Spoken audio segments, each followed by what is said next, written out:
The whip is always working. You see that? First of all, good evening, and thank you all for joining us at our annual conference.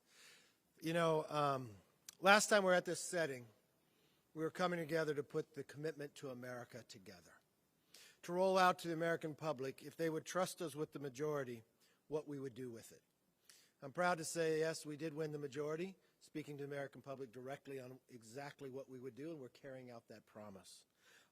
It's not often you hear those from Washington that keep their promise. So we're 3 months into the 118th Congress, and the numbers actually speak for themselves. Already, we passed 35 bills that passed the House. 30 of those have been bipartisan. It's more than 86%. Pretty impressive. You don't hear that a lot from Washington, but it's the power of the idea can bring both sides together. As a majority, we've already accomplished quite a bit that we promised the American public. Even before taking office, we were able to lift the COVID vaccine mandate on our troops. In December, we told the President and the NDAA to lift it now so we can help meet the requirements that our troops could fill the void of recruitment that we weren't reaching and stop moving the best men and women in the country out of the service, and they were able to stay in. On day one, we kept our promise as exactly what we said we would do, that we would stop funding 87,000 IRS agents and passed it through the House. We ended proxy voting. The members actually have to show up for work. Reopened the People's House to the people, and returned to regular order that empowers members and restores the people's voice in Congress. We established the Select Committee on China, with 146 Democrats joining with us. Too long, America has never spoke with one voice. We already watched the benefits of it. This was all long before the balloon came across America, and then we were able to pass the resolution condemning the CCP on that balloon with 100% of Congress, Republican and Democrat, voting together. On another note, we blocked the sale of the American oil from the Strategic Petroleum Reserve to China, and 113 Democrats joined with us as well. Most recently, Congress passed a resolution to nullify D.C.'s new soft-on-crime code. More than 30 Democrats joined with us that day. Even one Democrat experienced a crime in D.C. on her way to work that day. This resolution was about keeping D.C. safe, but it was also about keeping our nation safe.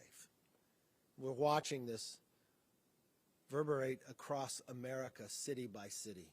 The defunding of the police, the decriminalizing of many of the crimes has led to higher crime, and we were able to stop that. The President at the beginning said he was opposed to it. We're happy to see now that he's willing to sign it.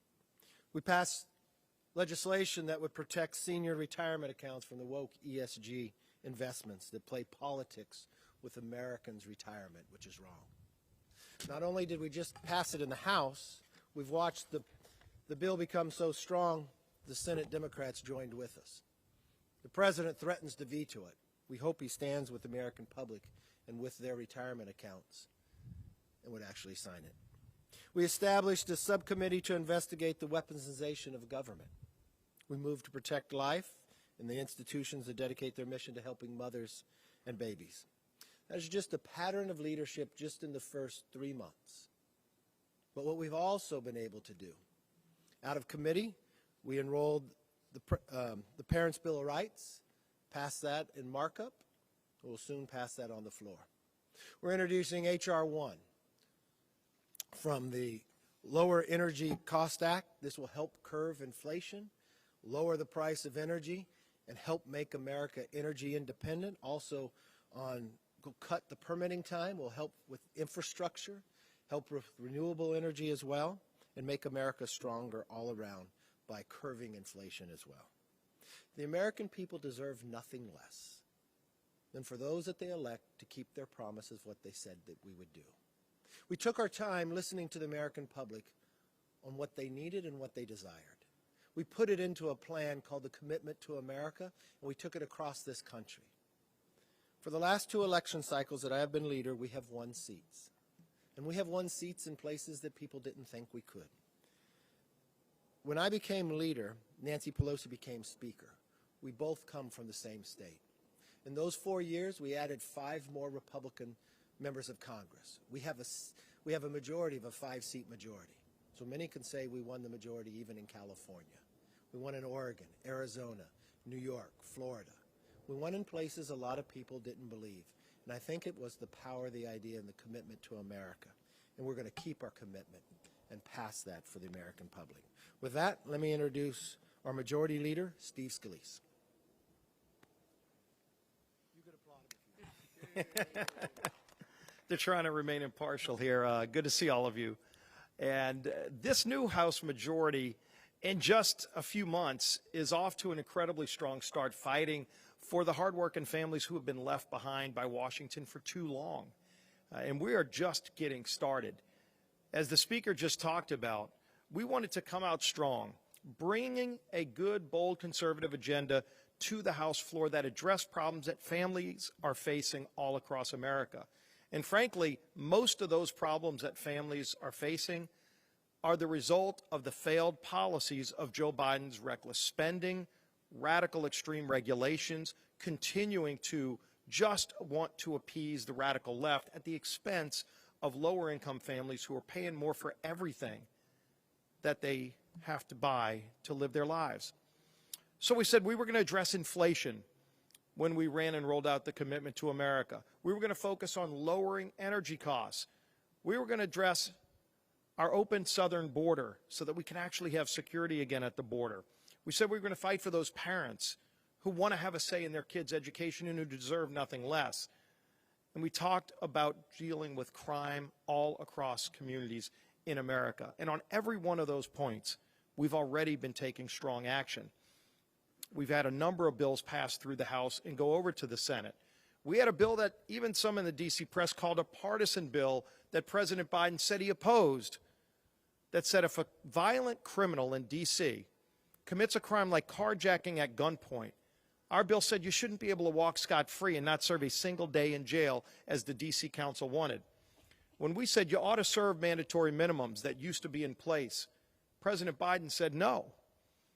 We didn't worry about the uphill battle that bill might have faced. We said we made a commitment to fight for those families who deserve to be safe in their communities, and we passed that bill to the Senate.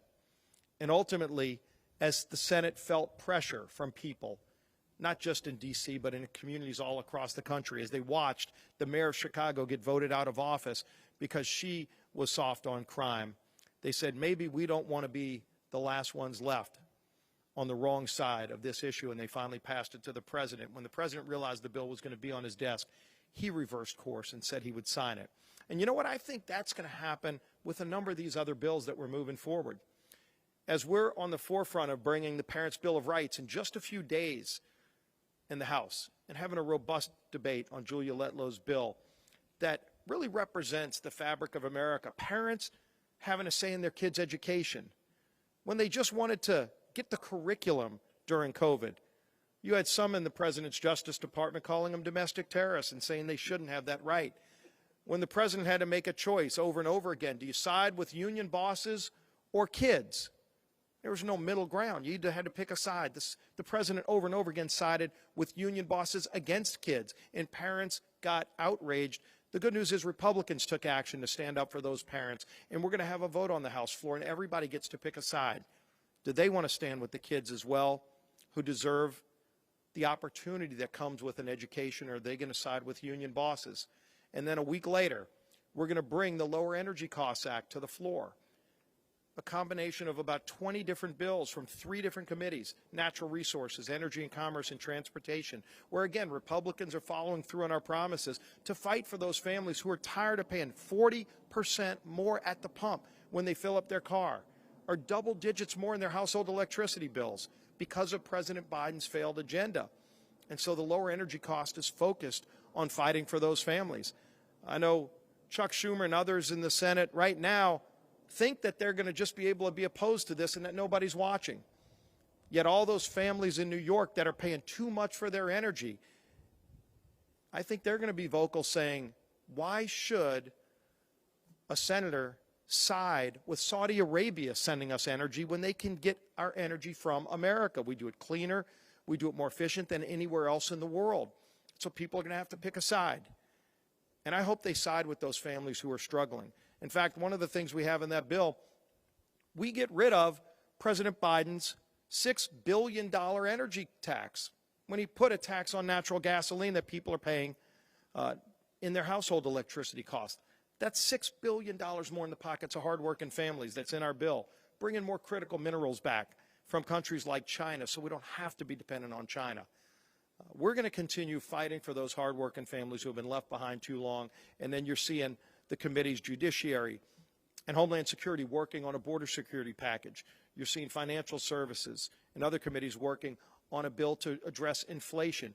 This Republican majority will not stop working a single day for those families who are struggling under the weight of President Biden's far-left radical agenda. There's a way to get our country back on track. The commitment to America laid it out, and House Republicans in our majority are following through on those promises to stand up for those families.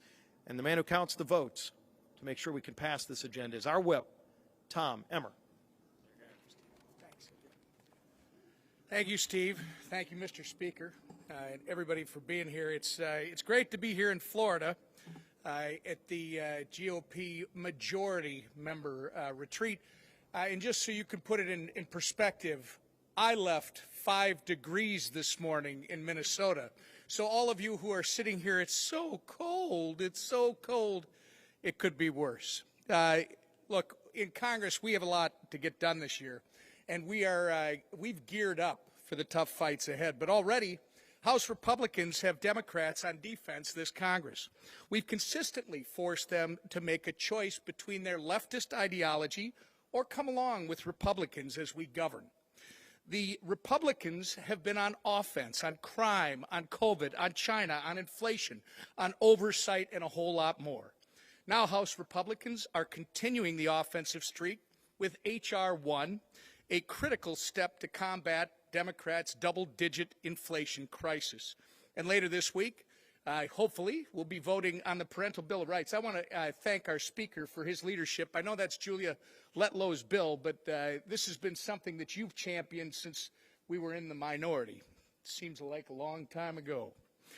Show me a Democrat who can vote against more parental transparency in the classroom, and I'll show you a Democrat who's on defense. Like I said, we have a lot of legislating still to do this year, but House Republicans are working as a team, and we're governing because that's what the American people elected us to do. With that, I'll turn it over to our chairwoman, Elise Stefanik. Thank you so much, Tom. Welcome to the 2023 Annual Issues Retreat. I'm very excited to announce that over 75% of House Republican members are here today, and that is an indicator of the most dynamic, most active, most working-oriented majority we've had in a long time. And the Speaker laid out, we have hit the ground running, implementing our commitment to America based upon the 4 commitments we made to the American people. Number 1, an economy that's strong. You heard from the majority leader our focus on lowering energy prices and unleashing energy independence. We also passed on a bipartisan basis my rein in inflation bill to hold Joe Biden accountable. Number 2, a nation that's safe. Certainly that's an issue I know firsthand being from New York, where we flipped 4 seats primarily because the soft on crime policies that we are seeing in New York State. We were proud to get bipartisan support and actually get it signed into law by President Joe Biden, who switched his position when it came to nullifying the far-left D.C. pro-criminal city law that they tried to place. Number 3, a future that's based upon freedom. I serve on the House Education Committee, and we are very excited about the Parents' Bill of Rights, which really should be a nonpartisan issue. You talk to parents across this country, whether they're Republicans, Democrats, or independents, they support making sure that parents are the primary decision makers when it comes to their kids' education. And then number 4, a government that's accountable to we the people. That starts with a Congress that works and is open to the people. We got rid of proxy voting, but also making sure that we have robust, productive, and effective congressional oversight to bring transparency and accountability to all of the federal agencies. I'm so excited that during this retreat we have some amazing guest speakers. We'll be hosting our former colleague Trey Gowdy, who is beloved across this country, and we also are featuring NFL quarterback Drew Drew Brees. So we're excited for those speakers. And most importantly, over the course of this working retreat, we will have members-driven discussions on important issues focused on the economy, focused on national security, focused on energy independence. So this is us getting to work on behalf of the American people. And we're so excited to have such a dynamic freshman class. One of those, I'm excited to turn it over to Erin Houchin, who won a district in Indiana, and she has hit the ground running, and she was elected by her colleagues in the freshman class as their representative to the leadership table. Erin. Thank you. Well, thank you so much. I'm Erin Houchin from Southern Indiana, a new member of Congress, excited to be here. Thank you, Speaker McCarthy, for your leadership, and to the rest of the leadership team.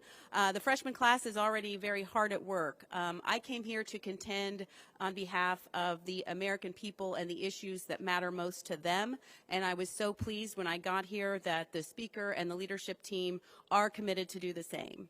I'm a member of the Education Committee. We've heard a lot about the Parents' Bill of Rights, and happy to be an original co-sponsor of that legislation. We are facing a reading proficiency crisis in America, and following COVID, it only got worse. It's estimated only 35% of children are reading at proficient levels. It's why I offered an amendment in the markup to give parents information about their child's reading proficiency. But we're not only restoring transparency or reading proficiency, we're restoring transparency and putting parents back in charge of their kids' education. I'm a proud member of the Financial Services Committee. As a small business owner, I've seen firsthand the disastrous policies of Joe Biden's reckless spending, causing an inflation problem that is putting our very financial system at risk. You will see House Republicans contending against that issue to restore fiscal sanity to this country. I'm a proud member of the Rules Committee. And I do want to commend Speaker McCarthy and the leadership team for restoring regular order to the House of Representatives, putting the power back to the people through their elected representatives. Thank you for doing that. And I recently visited the border. Indiana is 1,288 miles from the border, but in Joe Biden's America, every state is a border state. We lost 220 Hoosiers in the 9th District to fentanyl overdoses that are coming directly from our southern border. We will fight to secure the border. I heard from Border Patrol agents who lack the infrastructure, the technology, the resources, the personnel, and we recently heard in a on-the-road committee meeting that they've lost operational control of the southern border. You will see us fighting to restore security at our southern border, and I'm proud to be part of an effort that we're leading on that. So I came here to contend for the policies that the American people care about. We will contend for those policies. I came here to contend for the American people and the future. And House Republicans, make no mistake, we will fulfill our commitment to America. Thank you. I want to turn it over now to my distinguished colleague from Northern Indiana, Rudy Yakim. Well, thank you, Erin. It is good to be up on stage here with another fellow Hoosier. Thank you to Speaker McCarthy, to Leader Scalise, Whip Emmer, and Chair Stefanik, as well as the entire leadership team for putting this conference on, where we are coming together and talking about the issues of our time, the things that impact American families. I'm Rudy Yakim. I'm from Indiana's 2nd District, and I came in under quite unique circumstances through a special election that allowed me to experience life both in the minority and life in the majority. And what I can tell you is they are demonstrably different. It's a new day under the leadership of Speaker McCarthy. We've done things like reopen the People's House. Gone are the days of the permanent COVID mentality. We've made our legislative process more open and more transparent, as well as more accountable. But above all, this House GOP is passing fundamentally good policy out of the House. And that's in stark contrast with President Biden. Just last week, he rolled out his budget, an $82 trillion economic disaster for the American people. You know, back in the 2nd District, when I talked to families, seniors, farmers, and business owners, the single biggest issue that we're hearing about is inflation. And President Biden just simply didn't get the memo that you can't solve an issue of inflation by spending more money. His 10-year budget calls for $17 trillion of additional deficit spending on top of the $31 trillion of debt that we currently have. And that's why on the House Budget Committee where I serve, I couldn't be more excited to be diving into this issue with Chairman Jody Arrington and figuring out how we restore fiscal responsibility to our nation. So thank you to Speaker McCarthy for making the issue of our debt front and center in the minds of the American people and articulating the fact that additional debt and additional spending will only further inflation. You know, Americans put Republicans in charge of the House, and they did so because they expect us to show up, show leadership, and advance good policy. And that's exactly what we're doing. So thank you to Speaker McCarthy and the entire leadership team. I'm proud to be partnering with you as we get our nation back on track. And with that, I'll turn it back over to the Speaker. Thank you, Rudy. Appreciate you. Thank you all very much. And just to recap a few things, we're trying to make the House work much different than it had in the past. We just watched in the last Congress, members never had even come back. Some didn't show up since the Speaker's vote. Bills didn't have to go through committee. The people weren't able to even participate or be there. We changed all that. Members now show. Bills have to go through committee, and we did something that I don't know if you wrote about, but actually makes a difference. For the first time in more than 7 years, we actually had an open rule. That means the whole time during Nancy Pelosi's speakership and Paul Ryan's, never did a bill ever come to the floor where any member can offer an amendment. It had been a decade since the bill ever came that way that wasn't in appropriations. It doesn't matter where you come from, you're representing Americans with their voice. It doesn't matter if you don't sit on that committee, you should have that opportunity to have a say in that legislation. The people have a right to be there, and the members should be there working. I didn't have much of a relationship with Hakeem before he became leader, but I'm trying to work hard to treat him the way I thought every minority leader should be treated, and I should have. I reach out to him on many different issues because there isn't a need that everything has to be partisan. The American people don't believe in that. Our government is designed to have compromise. I was proud of the fact we had 146 Democrats join with us on the Select Committee of China. For too long, we've given China a pass because we just had one administration change to the next. We've never spoken with one voice. With the chair of Mike Gallagher, what he's doing, if you watched the first hearing, even the Washington Post gave an editorial about it was a new day. And what was interesting is the minority leader, Hakeem Jeffries, and I sat together and met with the Select Committee on China because we wanted to speak with them with one voice to tell them that we wanted this to be bipartisan. We wanted them to come together, that America would never be dependent on China for our medical, for our critical minerals, from so many different angles, that our industry should not be dependent on China. We should bring those jobs back. And how can we work together to make that happen? I'm proud of the fact that I think we're going to be able to achieve it. We've been able to clean up the Intel Committee. For too long, that became the Impeachment Committee. It's not their role. They can sit on Judiciary, where Adam Schiff now sits. And when we first constituted that committee this time, again, the minority leader and myself addressed them together, that their role shouldn't be partisan. By the partisan bickering that happened in the Intel Committee the times before in the last Congress, we missed Afghanistan. We're behind in hypersonics. No longer should that transpire. I want Republicans and Democrats to work together in that. I want them to think differently. And the one thing we have worked on, making sure that we do not lose the battle to AI and quantum, to China or to Russia or to North Korea. The world is not as safe as it used to be. Watching the collapse in Afghanistan, the Congress in the past didn't have one hearing on it. We already did. Why? Because never again should that happen to the American military. Never again should we have another 13 Gold Star families.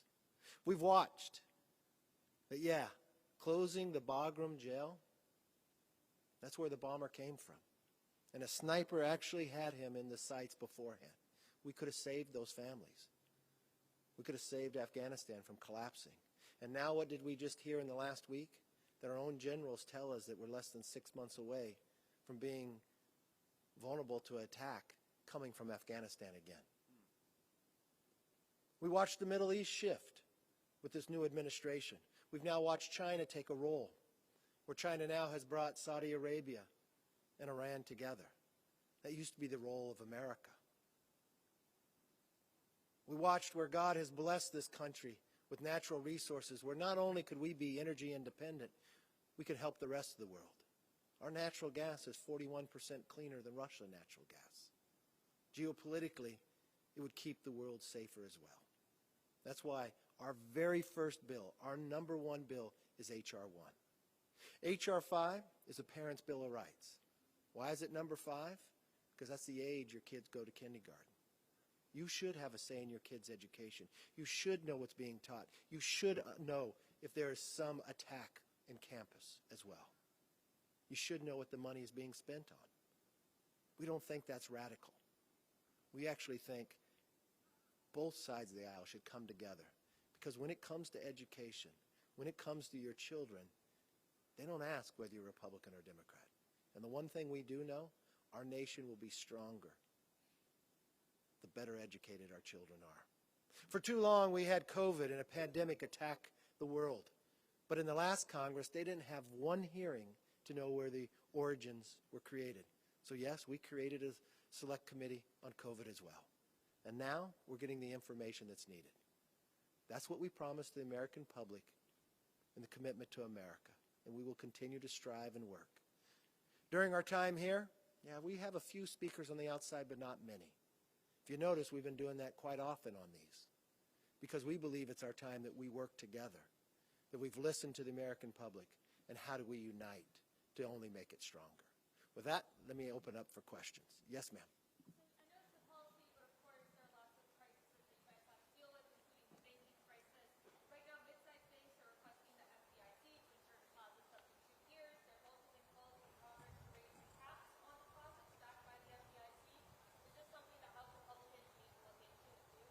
I think you first have to go to the question, why are we even having this discussion? Why are banks in trouble? Well, it's a direct correlation to inflation. As the economist Milton Friedman has always told us, that there's only one place inflation can be created, government spending. We watched what the Democrats took the majority. What did they do? Increased spending by $5.9 trillion. We saw the alarming and dangerous numbers come out of the Congressional Budget Office. But when inflation comes up, Milton Friedman will also explain to you, the only way to curve inflation is that the interest rate is higher than inflation. But when inflation started to rise, we watched this new administration tell us, no, it was transitory, as it continued to grow after time. Well, when inflation goes up and the banks park their money into bonds, and long term they lose with each movement up. We watched Silicon Valley Bank get into this situation. But when you sit back and look, and I know the chairman, Patrick McHenry, will do a number of hearings on this to really get to the bottom, we watched them park a great deal amount of money into long-term bonds. Not a smart move, knowing that inflation was going up with interest rates. But we also watched that they're a state bank. So yes, we will probe where were the mistakes. Did the California regulators miss something? I think we'll have a lot of questions for the Governor, Gavin Newsom, about this as well. I know he's familiar with this bank. I believe some of his companies are actually banked with this bank.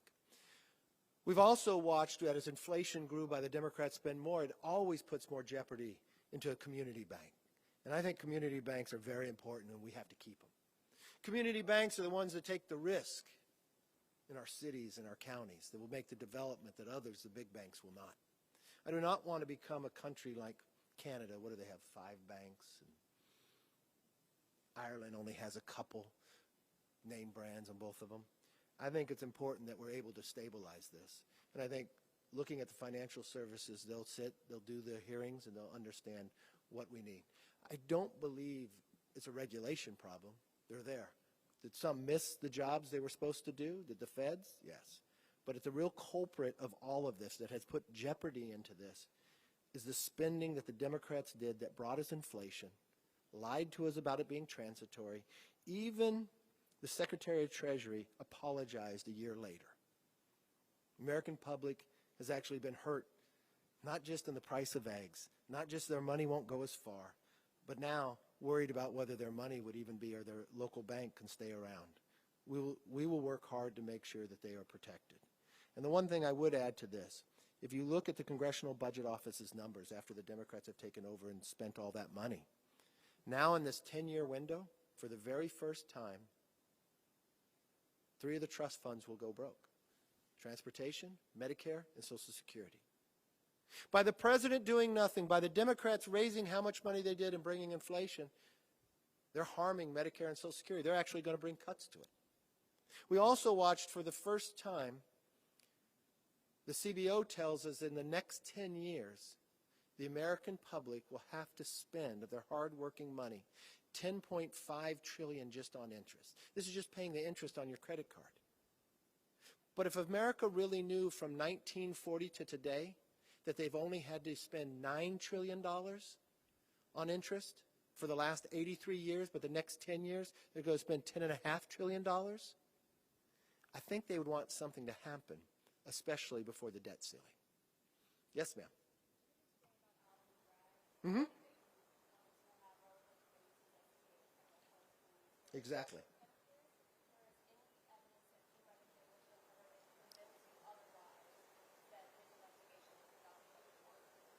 Well, let's walk through this. This is a DA that got more than $1 million from Soros that actually funds and for political purposes on who becomes a DA. This is a DA that has watched crime and pride himself on not prosecuting felonies, actually lowering them down to misdemeanors, which has caused a lot of the crime and why people have risen up. This is a DA that have watched 2 others, DAs, say this wasn't a crime and pass on it. You can go through law after lawyer after lawyer after lawyer will tell you this is the weakest case out there. Trying to make a misdemeanor a felony, the timeline doesn't work because it's too long past, and doing it after a person for political purposes. So it's interesting to me that he spent his whole time as a DA lowering felonies not to prosecute them. I think Republicans and Democrats alike hate this type of justice. You know, you serve in Washington, so you see the Supreme Court. You see the statue out there of the lady sitting there with a blindfold on and a scale. It's supposed to be equal to all in America. And the last thing we want or have is somebody putting their thumb on the scale simply because they don't agree with somebody else's political view. That is what's wrong, and that's what infuriates people. And this will not hold up in court if this is what he wants to do. Yes?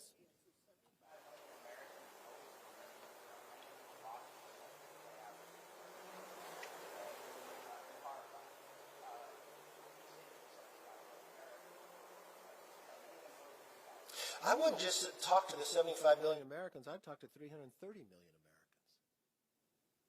and say it doesn't matter what side of the issue you're on. It doesn't matter if this was President Trump or if this was a Democrat.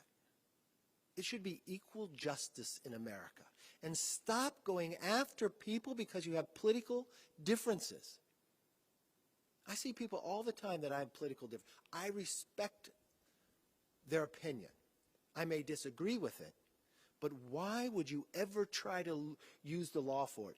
And it goes directly against everything that this Manhattan DA has professed. He brags about lowering felonies to misdemeanors and not prosecuting.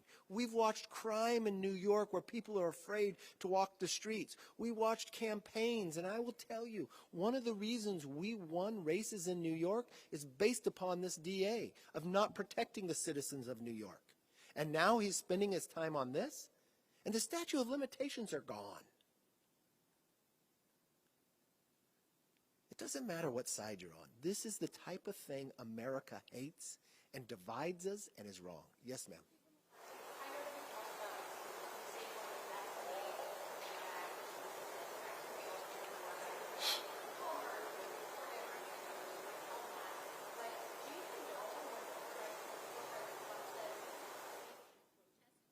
I don't think people should protest this, no. And I think President Trump, if you talk to him, he doesn't believe that either. I mean, I think the thing that you may misinterpret when President Trump talks, when someone says that they can protest, he would probably be referring to my tweet, educate people about what's going on. He's not talking in a harmful way, and nobody should. Nobody should harm one another in this, and this is why you should really make law equal, because if that was the case, nothing would happen here. And that is what has to transpire. Yes, ma'am. Have I spoken to who? No, I have not spoken to Trump, but earlier in the question you referred to, I have spoken to Jim Jordan, and those are the appropriate committees. Remember, we also have a select committee on the weaponization of government. This applies directly to that. I think you'll see actions from them. Following up on that, Yes. protest, but he also says take your country back. Do you agree with those terms? Should President Well, it determines what you think that means in that. I think when you're referring to President Trump, I believe what he's probably referring to is make sure law is equal. He's not saying something negative in the stance, and nobody, let me be very clear, no matter what transpires, and this doesn't mean this is going to happen, but if was this to happen, we want calmness out there. Nobody per violence or harm to anything else. But what we're really saying here in this whole process is we need equal justice in America. And no one believes. Do you believe this is equal justice? Are you proud of what the Manhattan DA is doing? Do you think it's legally right?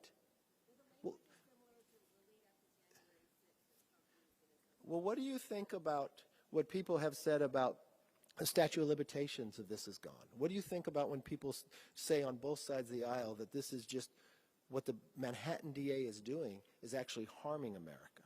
Do you think it's right what he's doing? Well, I'm not an attorney, but I know, but you get to ask questions, do I? the rhetoric that the president is using. I haven't been able to hear the president's rhetoric. I thought I'd been clear on mine. Yes, sir.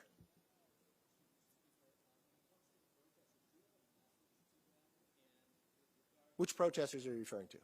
Because people protest my office all the time. They were just there the other day. On Friday, by the fact. Okay.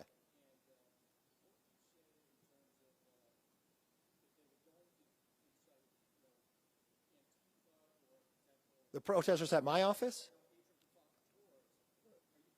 But which protesters are you talking? Are you talking about the protesters at my office on Friday? Or which protesters are you referring to? Because I don't see any here.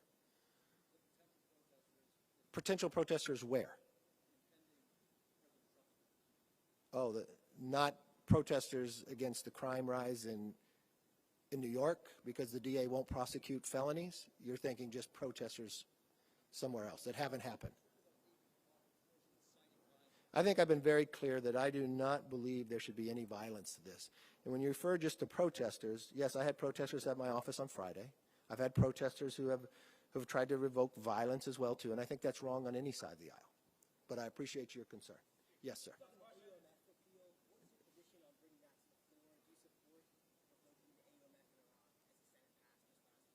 You know, there's a couple AUMFs. They also kept, is it the 2001 that gives the worldwide? This is one of the discussions we'll have here. It's something a number of members have talked about. It'd have to go through Foreign Affairs, but I think it has a clear opportunity to come to the floor. Yes, ma'am.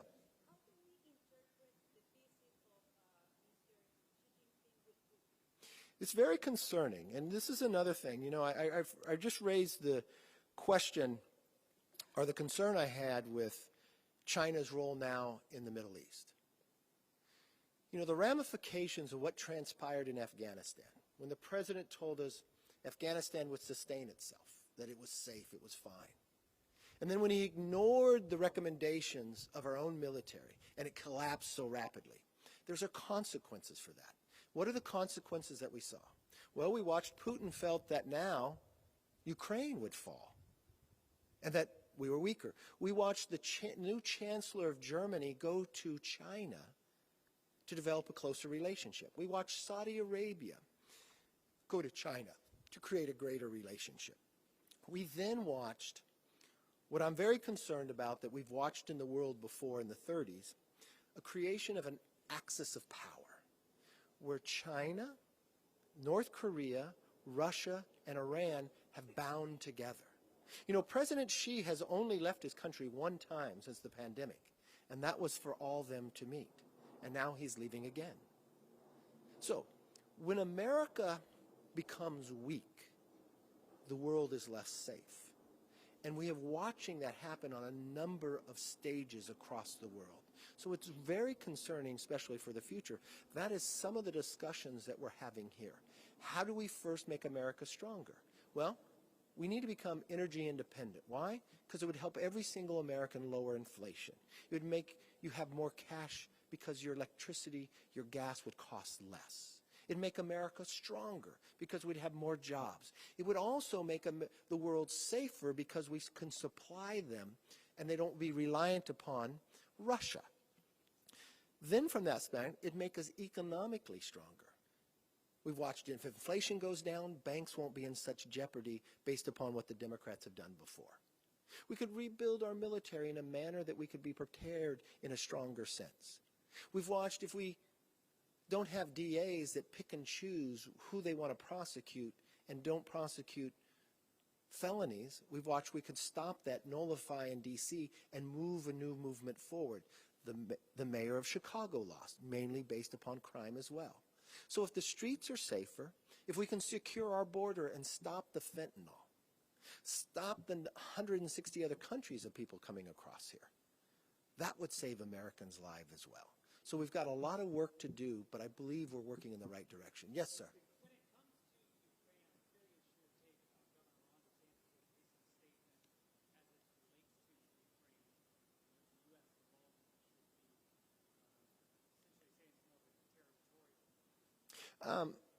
I didn't get to hear his comment. I know Governor DeSantis is an amazing governor. Governor DeSantis served in our military and did a tremendous job. And I know Governor DeSantis would take in all the information possible. I watched him inside Congress itself. I have a real concern of the aggression of Russia.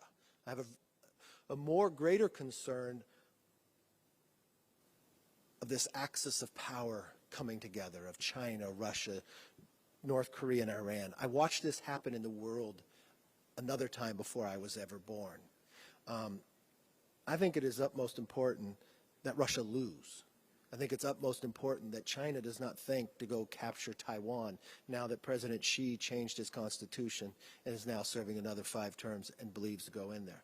I think it's a very concerning factor to me that I don't think Iran should ever have a nuclear weapon. Unfortunately, in this administration, they reversed courses, made us weaker as well. I have a real concern about the aggression in North Korea. In the last administration, they didn't test the number of missiles they are testing today. So yes, when the administration changes and America becomes weaker, the world becomes less safe. And I think it's a very responsibility that, yes, Russia loses in this aggression. Having said all that, I also believe, though, we have to have a plan to win. Unfortunately, in 2015, when I came back from Ukraine, I went to the White House and I met with the individual in charge, the vice president, at that time Joe Biden. We sat in the Situation Room with a bipartisan group of members, and I advocated that we sell the Javelin, a defensive weapon, to stop the tanks that would come into Donbass before, to deter Russia from ever having that invasion. Unfortunately, the vice president, Joe Biden, at the time told me no, Merkel would be upset with that. I advocated then, let's sell it to them, train them, and keep it in Poland so they can move rapidly. I believe a lot of the decisions made are too late to help. So had we made decisions earlier, I believe Ukraine never would be in the situation they are today. We should learn from that fact, be able to supply our allies with weapons so they can defend themselves, but more importantly, so war would never break out and aggression would not. So when President Xi goes to Putin, I would have to make sure that we have a very clear message to both of them. Yes, sir. House Democrats pressured AT&T to drop OAN Newsmax. Would you support hearings Yes. to investigate this? And also, would you put at risk AT&T's government contracts if they are not exemplifying this? Look, I think this movement to try to remove people simply because they don't like their political leanings or the information they provide, I'm for full transparency. So I won't believe they need to be back on the air, and people can pick and choose what they want to watch, and people can pick and see what they're able to hear and make their own discussions or their own decisions. Yes, ma'am.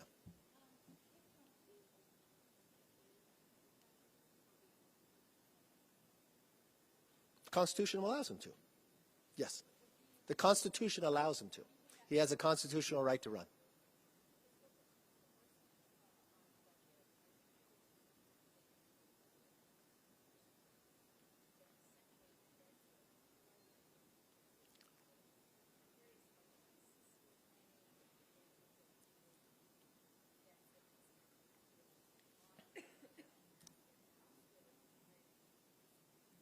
Look, I met with the president. I just saw the president again at St. Patrick's Day Friday, and I sat down with him and said, you said we'd meet again. Every day that passes, you put the economy in jeopardy. I know the president was late in passing his budget, which makes us late in passing our budget. We first have to see what the president believed the budget should be. I don't think the president's budget is serious at all, especially in light of what has now come to fruition in our banking system. It is the wrong approach to go anywhere. His idea to continue to spend more, his idea of after this Congressional Budget Office is to come out with the amount of debt that's transpiring. We're 120% of GDP of debt. The only other time we've been in this situation was during World War II. So the approach I have taken is, we're never going to solve this problem by one party. I want to come together. I want to be responsible. I want to be sensible. The first thing we have to know is we can't pass a clean debt ceiling. I know the president advocates and says you have to do that. Schumer says we should do that. Schumer can't even pass that in the Senate today. So why prolong this? Let's sit down in a responsible way, eliminate the waste that we know that is out there. We can crawl back money that we've appropriated that hasn't been used to save America money. That will help curb inflation as well. I mean, why prolong what is going on? As I sat with the president, I said, we also can look at policies. What about work requirements? Making more people get back to work, encouragement, help the supply chain. What about doing something about securing our borders so Americans don't get killed? That would go a long way. What about doing something like H.R. 1, permitting process? I told the president, I sat there at lunch, you only like one form of energy. I like all forms of energy. But none of the energy can work forward unless you have permitting reform. Your transportation bill, none of that can move forward unless you have some permitting reform. So how are you going to get the economy moving again? Why can't we sit down, just like almost every other time we've been able to do debt ceiling increase? And the one thing I look at debt ceiling, it's the equivalent of giving your child a credit card. They charge it all the way up. You're responsible for paying it. So yes, we are responsible for paying it and being able to lift it. But would you just lift it without changing the behavior? No one in America believes that. And if he wants to prolong this longer, it only puts the economy more in jeopardy. I'm willing to sit down on any day. I'm willing to talk about every different issues and make sure we spend less, we're more efficient, we're more effective in where we go. Yes, sir.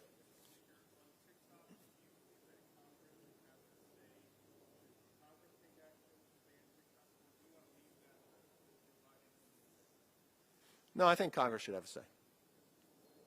Yes, ma'am. You are going to discuss the proposal on debt limit. Do you think you'll be able to keep a united front among Republicans on this issue? And Secretary Yellen just criticized the debt limit measure Republicans passed. Your thoughts about I didn't get the last part. Someone criticized something we haven't passed yet? Secretary Yellen? Yellen? Yeah. What'd she criticize about? The debt limit, like you are putting in risk the debt limit. I'm putting it at risk. Let's see. I've sat down with the president. I've asked to have more meetings to solve it. She told us inflation was transitory. Then she apologized for it. We now have a banking crisis because the inflation's there. President produced a budget, and in questioning with her, would the budget help the economy? Correct me again, what was her answer? And whether it helped. Look, I can take criticism, but I don't think that criticism merits anything because I'm ready to sit down and solve the debt crisis. And solving the debt crisis isn't spending more money. Yes. Please.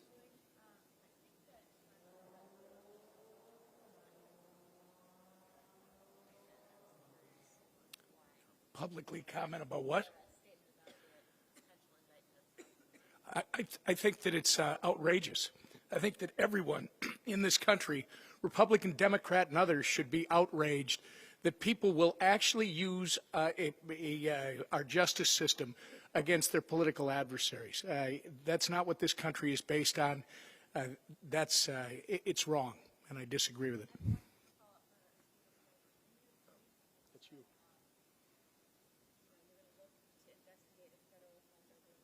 Mm-hmm. That's what I'm concerned about. That's why I have to investigate. Do you know the answer? maybe you could join with me in helping it. So I talked to Chairman Jim Jordan today. I think you'll see action tomorrow. Yes, ma'am.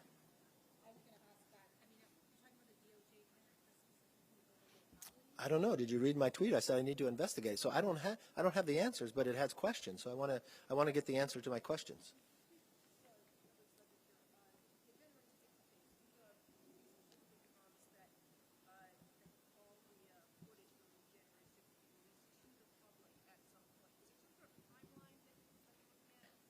I think it's happening very quickly. I don't see my staff here right there that could, but okay.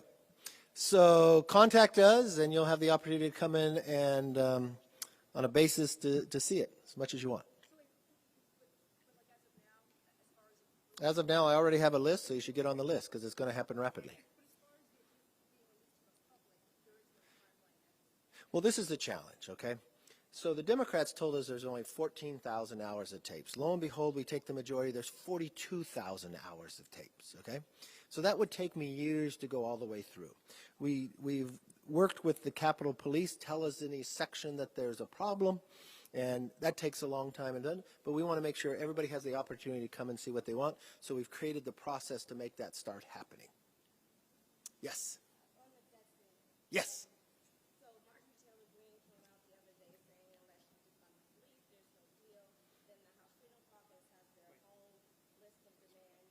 No, I think these are ideas that when you talk to the Freedom Caucus, I mean, and I think the way you should take what the Freedom Caucus said, I mean, there's a number of you think that people in the Freedom Caucus would never vote for a debt ceiling. What they're actually doing is something much different than before. They're saying, yes, we're willing to vote for a debt ceiling. Here are some ideas that we would be for if we could do for me to vote for a debt ceiling. So I think it's very productive in the nature that the president should look back and see if there's things that he can agree with. Yes, sir.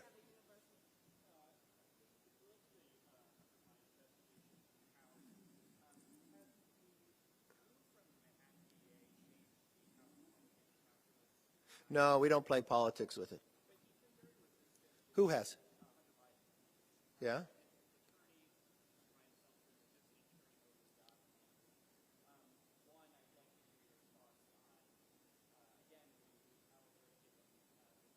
No, we won't play politics with it.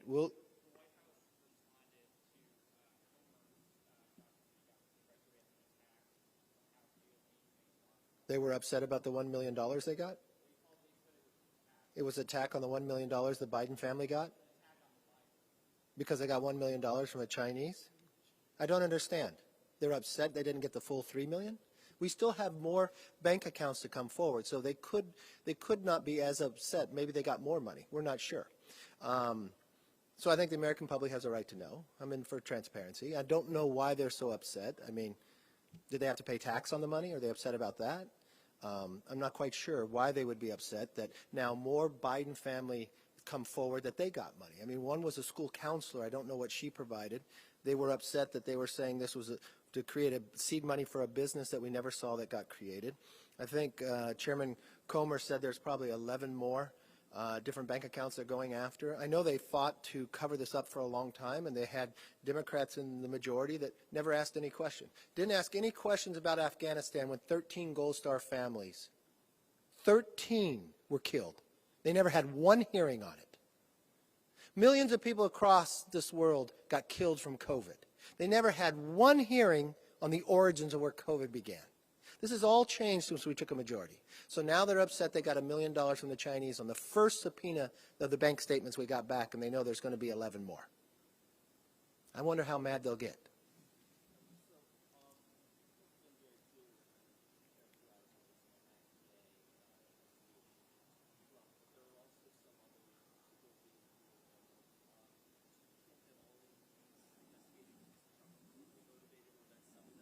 I'm not familiar with the others. I'm familiar with Soros backing a Manhattan DA. I'm familiar with our ability to win a majority by a number of seats in New York because people are concerned with crime, and they have a DA who said that he prides himself on making felonies misdemeanors so people won't serve. I watched a city crumble because of the crime. I've watched people leave that city. This state becomes more populated because of this Manhattan DA. I watched this Manhattan DA, but more importantly, I've watched a lot of legal minds on both sides of the aisle tell you there's no case here.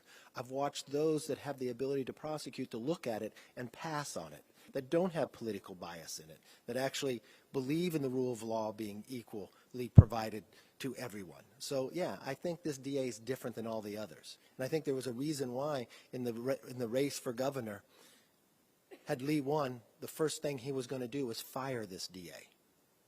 Because that's the only recourse they have. I'd have to figure that out. Yes, ma'am. And you're cold too.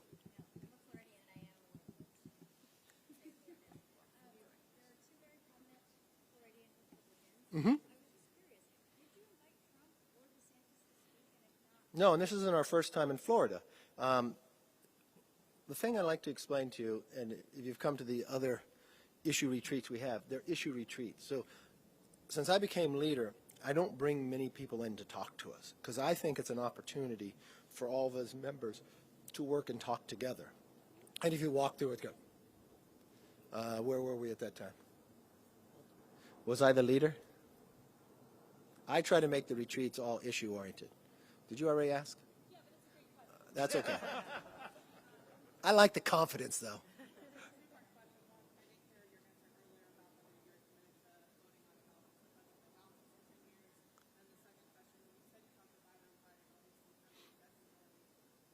Wasted time that we hadn't had meetings yet.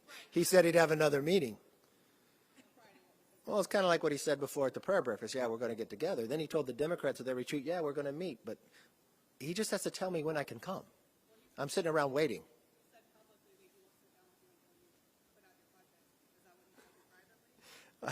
No, he wanted to see if the budget was out yet. Well, you know what? You know why I know the budget's not out? Because he was a month late with his budget. So it delays everything else. Why do we have to have a budget out to sit down and talk about the debt ceiling? We're not passing the budget. We're doing a debt ceiling. And he told me there that, you know, it has to be a clean debt ceiling. No things could, you can't guarantee something else on the side. I said, look, we're not going to raise taxes and we're not going to pass a clean debt ceiling.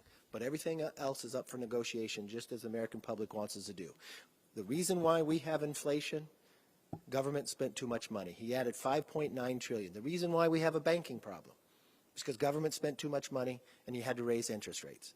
The problem we have in the Middle East, and now the concern of the question you had before of China going to see Putin, is because the way he handled Afghanistan. So on every stage and every issue, the Democrat leadership has caused us problems, and we're trying to correct them for the American public, so tomorrow will be better than today. I look forward for the opportunity to even talk to you more as we move through this. Thank you very much. Have a good night.